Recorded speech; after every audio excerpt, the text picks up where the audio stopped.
사도행전 5장.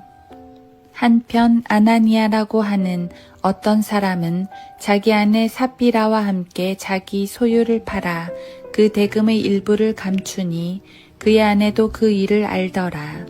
그런데 얼마를 가져와 사도들이 발 앞에 놓더라.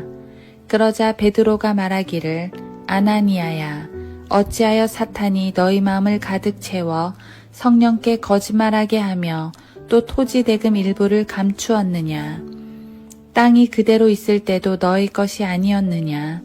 또 팔린 뒤에도 너희 마음대로 할 수 없더냐? 어찌하여 이 일을 하려고 마음을 먹었느냐?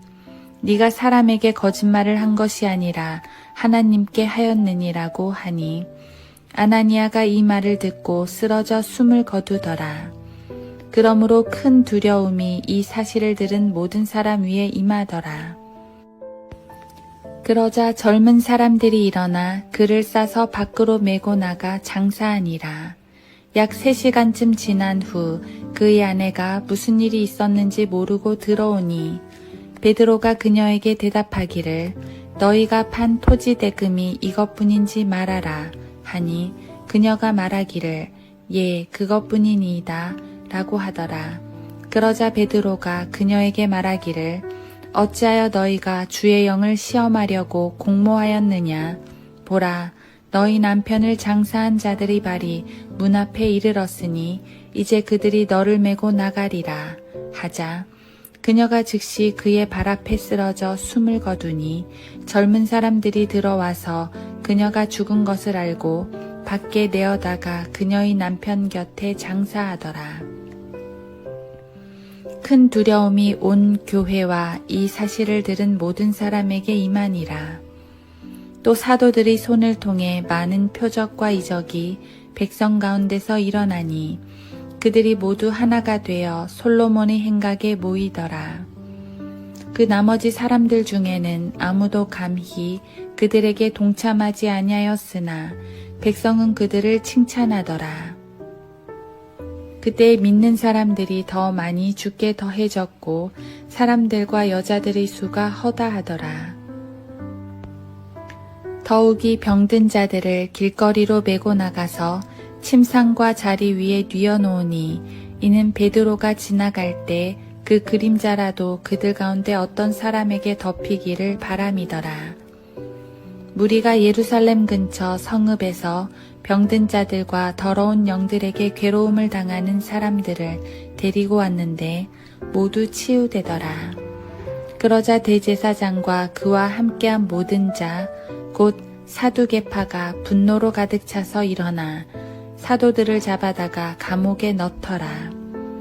그러나 주의 천사가 밤중에 감옥 문들을 열고 그들을 내어주며 말하기를, 너희는 가서 성전에 서서 이 모든 생명의 말씀을 백성에게 고하라고 하니라. 그들이 그 말을 듣고 이른 아침에 성전으로 들어가서 가르치더라. 그때 대제사장과 그와 함께 있던 사람들이 와서 공회와 이스라엘 자손의 모든 원로를 소집하고 사람을 감옥에 보내어 사도들을 데려오라고 하더라. 그러나 관원들이 거기에 갔으나 감옥 안에 그들이 없는지라 돌아와서 보고하여 말하기를, 우리가 보니 감옥은 참으로 안전하게 잠겨 있고 간수들은 밖에서 문 앞을 지키고 서 있는데 우리가 문을 열었더니 그 안에는 아무도 없었나이다 라고 하더라. 이에 대제사장과 성전 책임자와 선임 제사장들이 이 일을 듣고 그것들에 관해 의심스러워하며 이 일이 장차 어찌 될까 하더라. 그때 어떤 사람이 와서 그들에게 보고하여 말하기를, 보소서, 당신들이 감옥에 넣은 사람들이 성전에 서서 백성을 가르치고 있나이다 라고 하더라.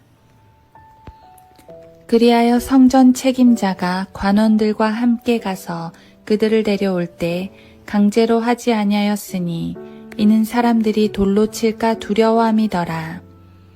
그들을 데리고 와서 공회 앞에 세워놓고 대제사장이 물어 말하기를, 이 이름으로 가르치지 말라고 너희에게 엄하게 명령하지 아니하였느냐?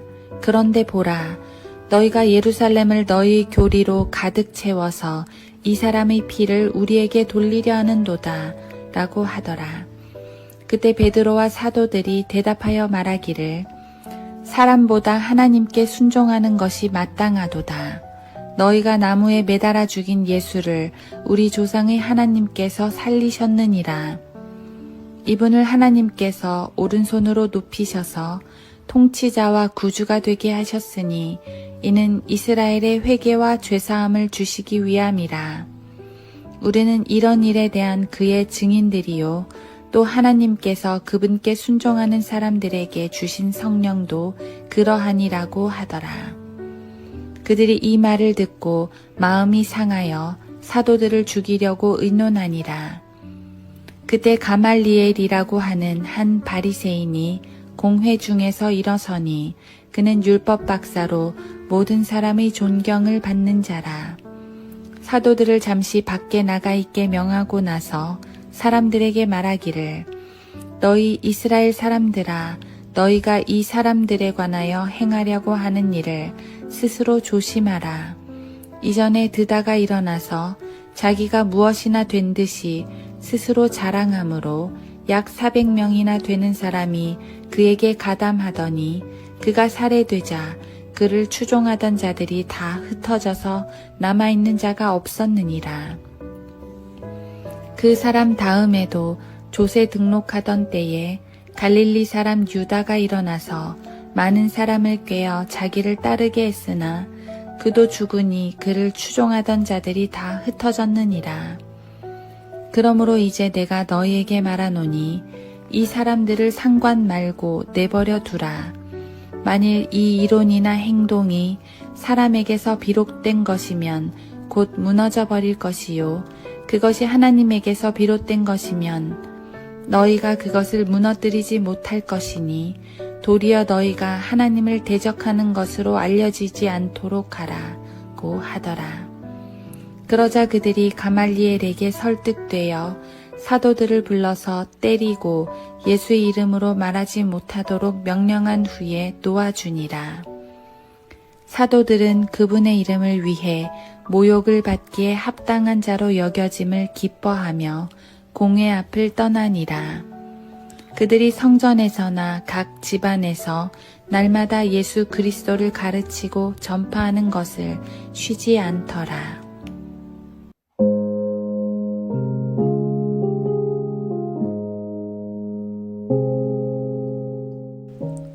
하루 한 장 사도행전 5장. 우리는 이런 일에 대한 그의 증인들이요 또 하나님께서 그분께 순종하는 사람들에게 주신 성령도 그러하니라. 사도행전 5장 32절. 예수님의 이름으로 복음이 전파되고 또 이적들이 증가하자 제사장들 및 성전 관계자들이 사도들을 감옥에 넣습니다. 주의 천사의 도움으로 빠져나가 다시금 복음을 전했으나 제사장들은 또다시 사도들을 잡아 공회 앞에 세웁니다. 왜 제사장들은 그렇게도 복음 전파를 막아섰을까요? 그것은 그들이 죽인 예수님을 전파했기 때문이며 무엇보다 사도들이 부활을 전했기 때문입니다. 당시 제사장 그룹은 사두개인들이었는데 사두개인들은 부활 자체를 믿지 않는 자들이었습니다. 뒤에서 가말리엘이라는 바리새인이 중재안 같은 걸 내놓아 그들의 분노를 다소 누그러뜨리긴 했지만 부활에 대한 사두개인들의 분노는 거의 강박 수준이었습니다. 예루살렘 성전은 유대 종교의 총본산이라 할 수 있습니다. 그렇다면 성전 종사자들, 특히 제사장들은 더 경건하고 더 거룩하고 더 성경적인 삶과 자세를 유지해야 하지 않았을까요? 하지만 안타깝게도 전혀 그렇지 않았습니다. 만일 그랬다면 예수 그리스도를 죽이지도 않았겠지요. 예나 지금이나 종교는 하나님의 뜻과 관계없이 흘러갑니다. 종교에는 구원이 없습니다. 대신 의식 또는 예식만 있습니다. 종교인들은 종교 의식을 통해 자기들의 신을 숭배합니다. 특히 종교 종사자들, 성직자들은 더욱더 그렇습니다. 성전 안에서는 엄숙하고 거룩하게 혹은 화려하게 종교 의식을 치르지만 성전을 나가면 세상 사람과 똑같아집니다. 사두개인들이 그랬습니다. 그들은 백성들보다 더 세속적으로 살면서도 성전 안에서는 거룩한 채 했습니다. 종교는 그들에게 의식욕이었을 뿐입니다. 죽어버린 의식, 하지만 복음은 생명입니다. 부활하신 그리스도는 생명의 주님이십니다. 죽은 유대 종교는 그리스도의 이 생명을 막을 수 없었습니다. 그래서 사도들은 매 장마다 부활을 전합니다. 2장에서도 이 예수를 하나님께서 살리셨으니 우리 모두가 그 일에 관한 증인이라. 2장 32절.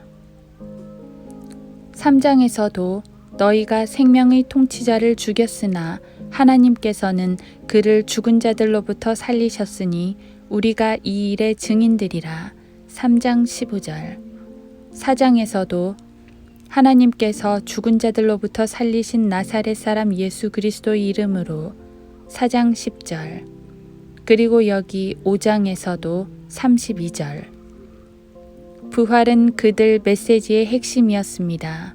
그들은 그리스도의 생명을 전한 것입니다. 이 생명이 죄인들을 살리게 됩니다.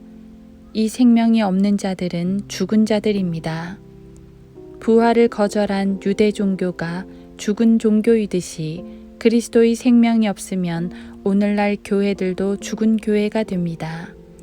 그런데 32절을 보면 사도들만 부활의 증인인 게 아닙니다.